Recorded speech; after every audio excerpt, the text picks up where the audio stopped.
pillars at the top, this man has emerged out of make an impact, a future champion that will remind us of the great featherweight champion. Though the weight cut was a little bit difficult, he did not want to hear that noise, but that is behind him, and we'll see how it goes for him here on Saturday night.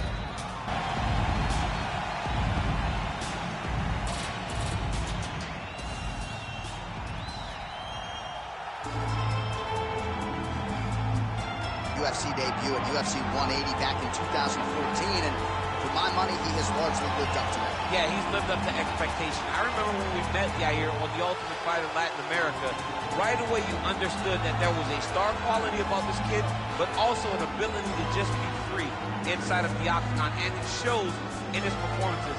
The knockout of the Korean Zombie will stand the test of time because it was one of the greatest fights you had ever seen. And Yair and his toughness allowed him to go and find that knockout with very short time left on the clock. At 26 years of age, that highlight that he produced, one of the best in UFC history. We'll see if he can follow it up with another win here tonight.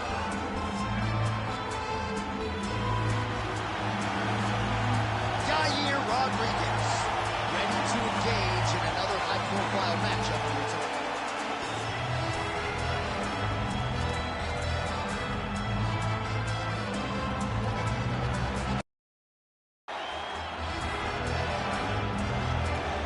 All right, now we bring you the tail of the tape for this featherweight championship fight. Here's Bruce Buffer.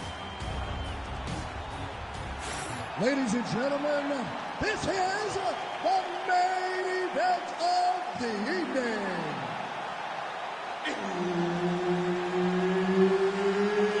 It's time! 5 rounds for the undisputed UFC Featherweight Championship of the world.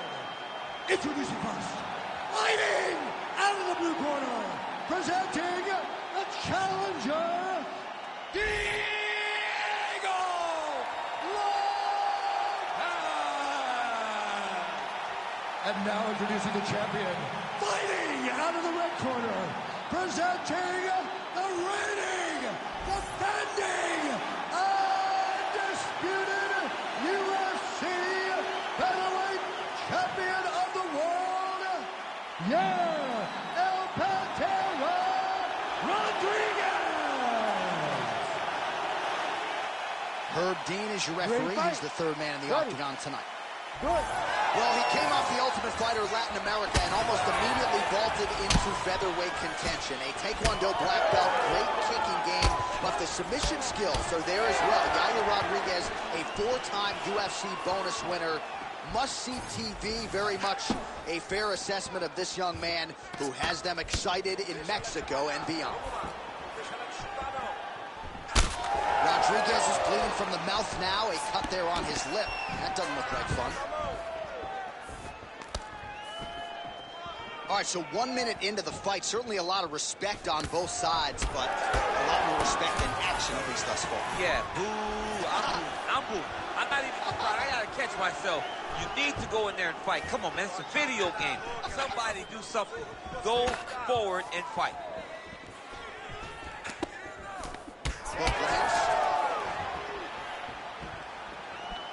And there's that kicking game from Yair Rodriguez on full display early on in this one tonight. Yeah, Yair Rodriguez is a beast, and you know when you watch him, when you're going to the octagon with him, you gotta always be on high alert because he can hit you from anywhere. And a lot of times, it comes from those kicks. Those very diverse, scary, dangerous, challenging to understand kicks that he throws. All right, so there's the takedown game on display, all set up there by the hands and stuff. It has to be set up. You can't, guys, trying to get to the darts here. Oh my goodness, that dart choke is very tight. He's gonna go to sleep. It's over. Work. Come on, he got out. He got out and defended. John, I thought it was over. I thought it was done. It was so tight, it was deep. They were hip to hip. I thought the fight was done. Great job and awareness by this young man to defend that dart choke.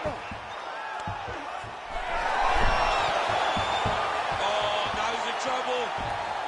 Oh, that was deep, but he got out. That was beautiful submission defense by this guy. And now he reverses position. Wow. All right, He's got side control here, DC. You know, he's got a lot of different submissions in his arsenal once this fight gets to the ground. Looks to me like he's got that submission close. Starting to get deep. Looks like he's going to get the finish. Oh, he's out of danger. Great submission defense. He's able to take his arm out and stay safe. Heel hook looks tight. That'll do it! The winner by heel hook. Oh, my goodness. So what a win for him here tonight. He gets it done and gets it done by way of submission. He told us this week, I got to keep these judges out of it. Mission accomplished. Absolutely. He is a phenomenal grappler. He said that he held the advantage there, and that would show itself in the fight. He proved that, and he gets a submission victory. Amazing. All right, let's take a look back at the replay as he gets it done by submission tonight, champ. Just watch how slowly he approaches the submission, though. He never rushes. He takes his time, but it's his trickiness. It's his ability to trick people into going to the floor with him that puts them in danger and finishing fights. We send it inside the octagon. Bruce Buffer has the official decision. Ladies and gentlemen, referee Herb Dean has called a stop to this contest at 4 minutes, 11 seconds of the very first round. Declaring the winner by tap out due to a heel hook and new undisputed UFC heavyweight champion of the world, Diego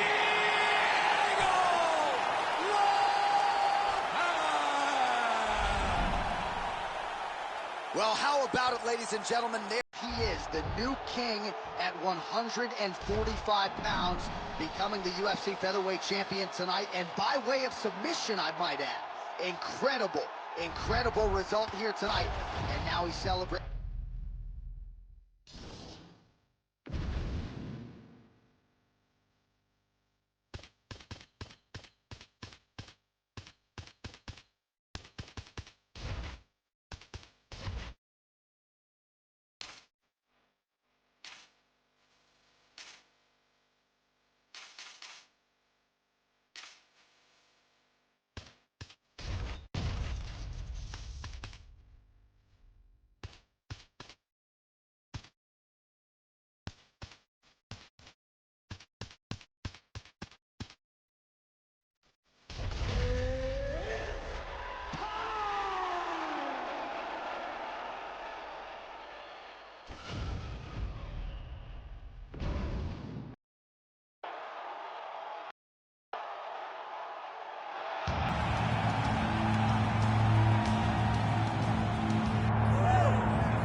From the favelas of Brazil to global superstar status, enter the former UFC lightweight champion and the most decorated finisher in UFC history. One of your favorites, Charles "Bronx" Oliver. Chavi, John, you saw the smile just come across my face when we started to talk about it. This guy's fun. Very few guys bring out that emotion. Justin Gaethje and Charlie Allen, those are the ones for me that feel like they bring that emotion out of me. Like, I know this will be fun. To see this guy rise from where he was, not only in his career, but in his life to become the champion of the world, it was amazing to watch. And for the time that he was the champ, what a ride, man. We had fun calling Oliveira fights. Let's see if he can start another run towards the championship. Yeah, big challenge for him here tonight, but I do get emotional thinking about where he came from and where he is right now, right? Nicknamed Bronx, the ghetto, and he emerged out of it to change his life forever. We'll see how it goes for Charles Oliveira tonight.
like Max Holloway's Wikipedia page. We'll see if he can add to that total here tonight.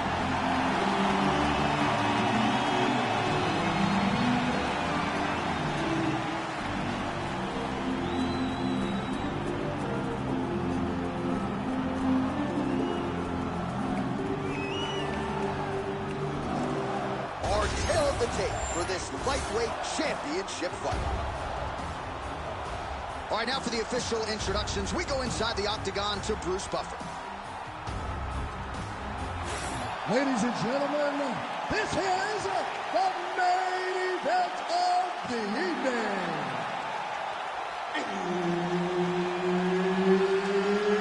It's time! 5 rounds for the undisputed UFC lightweight championship of the world. Introducing first, fighting out of the blue corner, presenting the challenger, Charles "The Bronx" Oliveira. And now introducing the champion, fighting out of the red corner, presenting the reigning, defending, undisputed UFC lightweight champion of the world, Max Holloway. And there's Herb Dean. He will handle the action inside the octagon.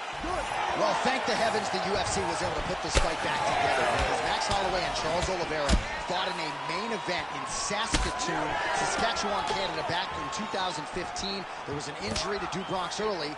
Feels like we got some unfinished business tonight. Yeah, and also, Over the top. This fight's going to be over. what a great way of mixing up his attacks. He didn't stay the course. He mixed it up. He went high when his opponent thought he was going low, and now he's got him hurt very badly. Wow. Oh, I think he's still compromised. We'll see if he can recover here. He's in a world of trouble.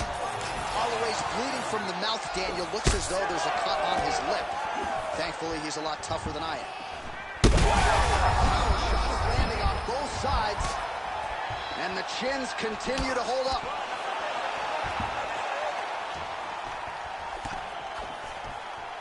Just missed with the elbow there. Oh, that'll send your head sideways. Vicious uppercut. Oh, big elbow. Well, I'm no fighter, but if I rock a guy today... Now his opponent's really on the ropes. His opponent's on Beat Street. To stay in this fight. Holloway's mouth is just pouring blood. I'm not sure I've ever bled that much in my entire life. This is getting out of hand. Seems like even some of the fans... Oh, he's stepping over the head here. He's got it in. Oh, that's got to be it. This could be the end of the fight. He gets out, though. Wow. Yeah, he did a great job of straightening his arm, and then when his arm straightened, he followed the momentum going in that direction to free himself. There's the tap. Charles Oliveira, your winner by submission. Oh, my goodness. Absolutely remarkable what this fighter was able to accomplish here tonight. As you can see, the years of repetitions in the gym to set it up and ultimately get the tap there. Great technique to set up the finish. All right, let's take a look back at the replay as he gets it done by submission tonight, champ. I mean, you know, this guy has such a great submission game that you cannot lay in his guard. He's so skilled, he's so tricky, and he's so good at weaving a web that gets you lost in it that he made him pay for it tonight and got the submission victory. Let's get to Bruce Buffer. He has your official decision. Ladies and gentlemen, referee Herb Dean's called a stop to this contest at 3 minutes, 5 seconds of the very first round, declaring the winner by submission due to a Darce choke and new UFC lightweight champion of the world, Charles "The Bronx" Oliveira. All right, so another win by submission for the UFC's submission king, Charles "Do Bronx" Oliveira. Nobody's ever done it better. No one has done it better than Do Bronx on the ground. When you're on the ground with Charles Oliveira, you're constantly in danger. And tonight he showed why he's the best grappler or submission finisher in UFC history.